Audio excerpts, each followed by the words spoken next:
So బేసిక్గా చాలామందికి 498A అంటే ఏంటో తెలియదు. అసలు ఆ 498A అంటే ఏంటి, ఇది మిస్యూజ్ అవుతుందని కూడా చాలామంది అనుకుంటున్నారు. సో దాని గురించి ఏమంటారు? ఫస్ట్ థింగ్ 498 అంటే ఏ మ్యారీడ్ ఉమెన్ అయినా సరే ఒకవేళ పెళ్ళైన తర్వాత క్రుయాలిటీ అంటే harassment, mental, physical are sexual harassment, ఈ 3 రకాలు ఏ హరాస్మెంట్ అయినా కానీ ఒకవేళ వాళ్ళ ఇంట్లో అంటే ఆమె పెళ్లి చేసుకున్న ఇంట్లో కనుక ఫేస్ చేస్తే 498 పెట్టొచ్చు క్రుయాలిటీ కింద. హస్బెండ్ మీద పెట్టొచ్చు, అత్తమామ మీద పెట్టొచ్చు, ఆడపడుచుల మీద పెట్టొచ్చు, ఎవరి మరిది ఆర్ ఎవరి మీదైనా పెట్టొచ్చు. సో అంటే బేసికల్లీ ఏంటంటే ఒకవేళ క్రుయాలిటీ అనేది ఫేస్ చేస్తే, హరాస్మెంట్, టార్చర్ అనేది ఫేస్ చేస్తే ఆ అమ్మాయి వెళ్ళి పోలీస్ స్టేషన్ 498 కేసు పెట్టొచ్చు. అండ్ ఇది క్రిమినల్ కేస్. 498 అంటే క్రిమినల్ కేస్. సో ఇది యూజువల్గా వైఫ్స్ వాళ్ళ ఇన్లాస్ మీద పెడతారు.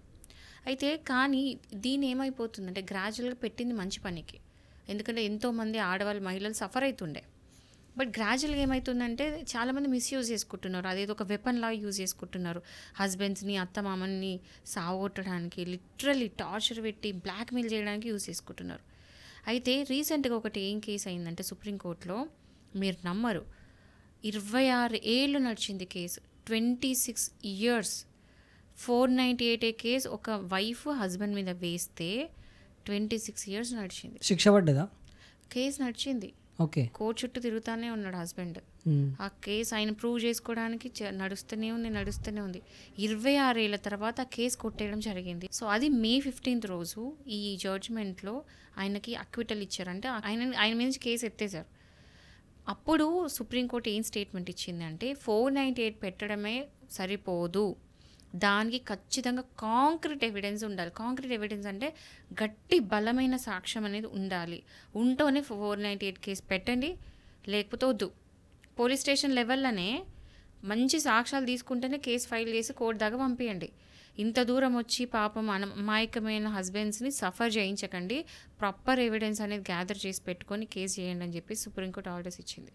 సో ప్రతి ఒక్కరు గుర్తుపెట్టుకోండి, 498 పెట్టంగా సరిపోదు, ఎవిడెన్స్ ప్రాపర్గా ఉండాలి. ఇది ఆడవాళ్ళకి చెప్తున్నాను, మగవాళ్ళకి చెప్తున్నాను, వైఫ్స్కి చెప్తున్నాను, హస్బెండ్స్ కూడా చెప్తున్నా.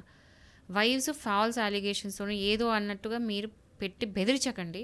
అండ్ హస్బెండ్స్ 498 పెట్టగానే సరిపోదు, ప్రాపర్గా మీరు కూడా వాళ్ళకి తగ్గట్టు ఎవిడెన్స్ తయారు చేసుకొని కోర్టులో వేయండి ఆ కేసు నుంచి బయట రావడానికి. అండ్ పోలీసులు కూడా ఇప్పటి నుంచి జాగ్రత్త ఉంటారు. 498 ముందులాగా పెట్టగానే టక్కన అరెస్ట్ చేయట్లా, ప్రిలిమినరీగా ఇన్వెస్టిగేషన్ చేస్తున్నారు. కొద్దో గొప్ప ఉంది అక్కడ అంటే వాళ్ళు చెప్పిన అలిగేషన్లో నిజం ఉంది అంటేనే కేసు ముందుకు తీసుకెళ్తున్నారు, అయితే పోలీసులు కూడా తిట్టి పంపించేస్తున్నారు. సో ఇది అందరి చేతిలో ఉన్న ఉమ్మడి బాధ్యత. పోలీసుల చేతిలో రెస్పాన్సిబుల్ వైఫ్స్, రెస్పాన్సిబుల్ హస్బెండ్స్, అందరి బాధ్యత ఏంటంటే మిస్యూజ్ చేయకండి 498. ఎందుకంటే ఇట్లాంటి వాళ్ళు చేయబట్టి నిజంగా సఫర్ అయ్యే వాళ్ళు కూడా న్యాయం జరగదు వాళ్ళకి టైంకి. ఎందుకంటే సాక్ష్యాలు తీయడం కష్టం కదండి. క్రియాలిటీ ఇంట్లో జరుగుతుంది, 4 గోడల మధ్యలో జరుగుతుంది. 4 గోడల మధ్యలో తిట్టింది కొట్టింది ఎవరికి అనిపిస్తుంది? దానికి సాక్ష్యాలు ఎక్కడి నుంచి పట్టుకొస్తారు? నిజంగా క్రియాలిటీ ఫేస్ చేసేటోళ్ళు వాళ్ళందరినీ మీరు అనవసరంగా వీళ్ళు ఈ అంటే కావాలని చేసి క్రిమినల్ వైఫ్స్ వల్ల అమాయకమైన వైఫ్స్ కూడా సఫర్ అవుతున్నారు.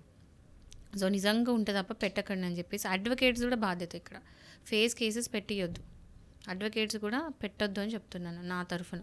అందరికీ నాకు ఒక రిక్వెస్ట్ ఇది. ఓకే.